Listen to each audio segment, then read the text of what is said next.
One of the things you said when we stepped away is that you're kind of done and that it's unfixable.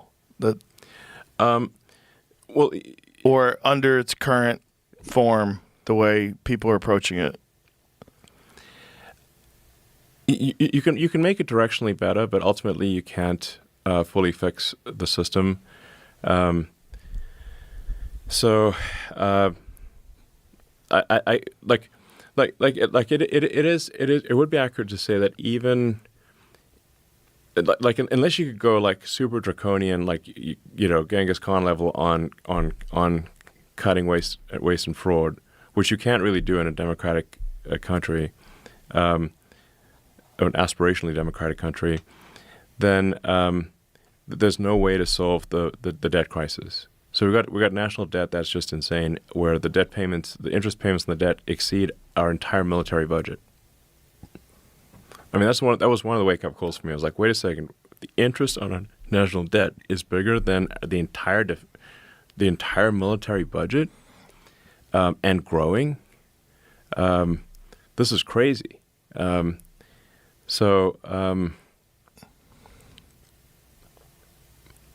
even if you implement all these savings, you're only delaying the day of reckoning for when America goes bankrupt. So unless you go full Genghis Khan, which you can't really do. So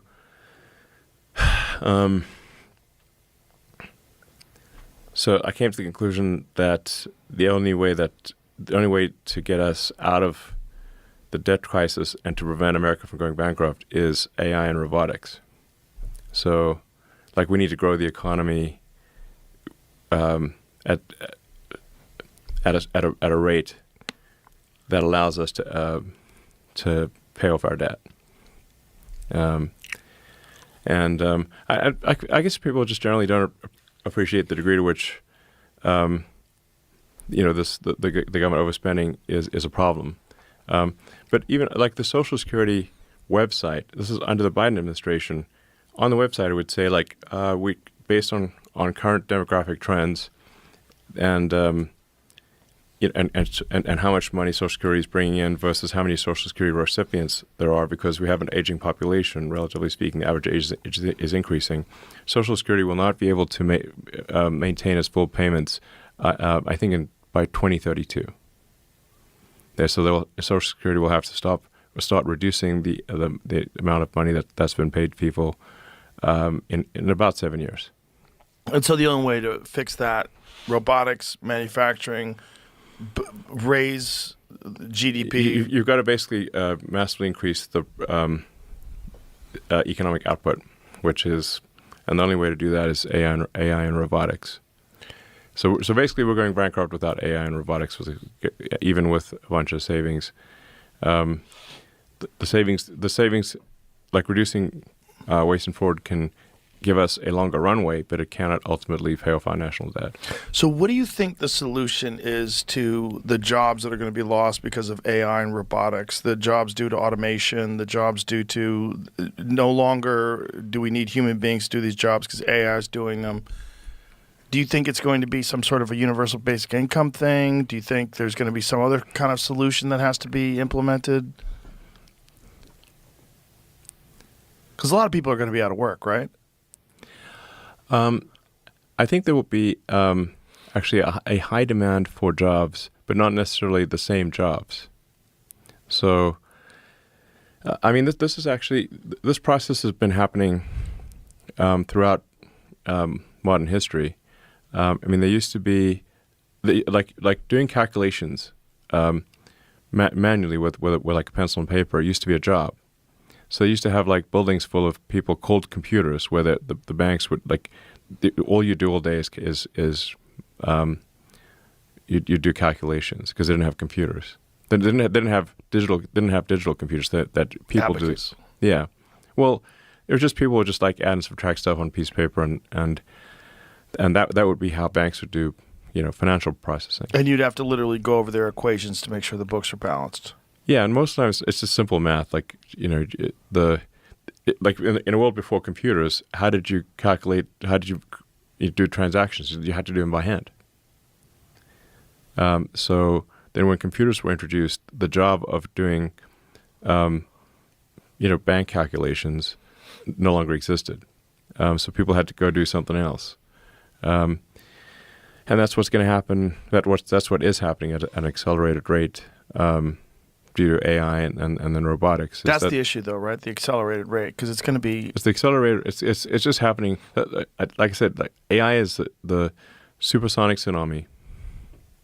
So that's what I call it, supersonic tsunami.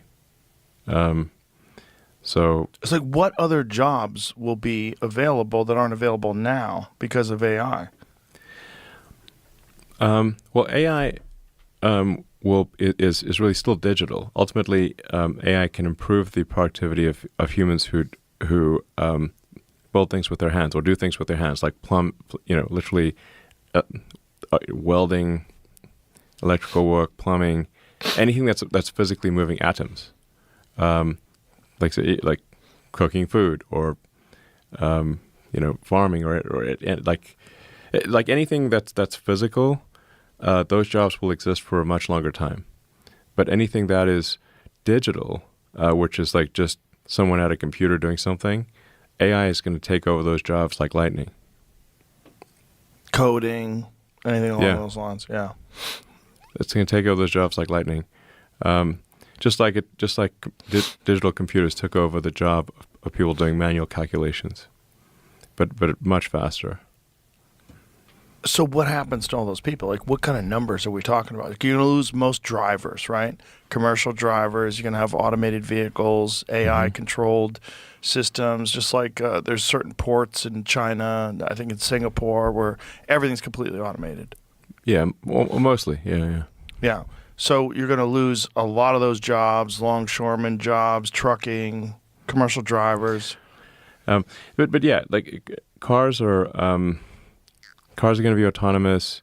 But there's just so many desk jobs where really what people are doing is they're processing email or they're answering the phone, and just anything that isn't moving atoms, like anything that is not physically like doing physical work. That will obviously be the first thing. Those jobs will be and are being eliminated by AI at a very rapid pace. And ultimately,